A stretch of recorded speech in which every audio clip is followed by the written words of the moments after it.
తెలంగాణ రాష్ట్ర మాజీ ఏతుల మంత్రి, ప్రస్తుత బీఆర్ఎస్ పార్టీ బార్కింగ్ ప్రెసిడెంట్ పెద్ద పెద్ద మాటలు మాట్లాడుతున్నారు రాజీవ్ గాంధీ గారి గురించి. రాజీవ్ గాంధీ గారు తెలంగాణకి ఏం చేసిండ్రు అని అడుగుతున్నావు కదా. తెలంగాణ దానికి ఎందుకురా భయ్, నీ ఇంట్లోనే చూద్దాం.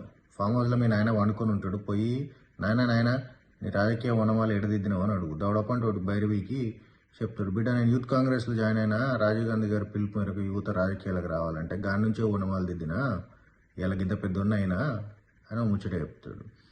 మీ నాయన వరకు ఎందుకు, నీ వరకు వద్దాం. నువ్వు మొదటిసారి ఓటు వేసినావో లేదో తెలియదు, కానీ 18 ఏళ్ళకే నీకు మీ నాయన ఓటర్ ఐడి కార్డు తీసుంచుడు.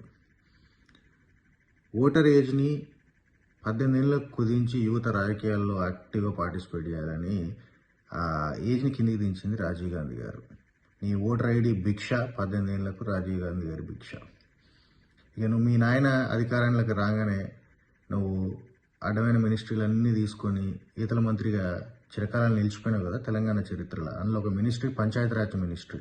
ఆ పంచాయతీరాజ్ చట్టం తీసుకొచ్చింది రాజీవ్ గాంధీ గారు.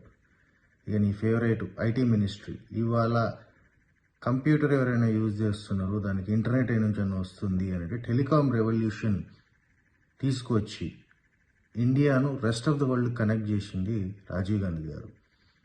ముఖ్యంగా హైదరాబాద్కి టెక్నాలజికల్ పార్క్స్ అప్పుడు ఆయన టెన్యూర్లో అసైన్ చేసింది. ఆ పునాదే ఇవాళ మన ఐటీ హబ్ అని చెప్పుకుంటున్న హైదరాబాద్ కానీ బెంగళూరు కానీ.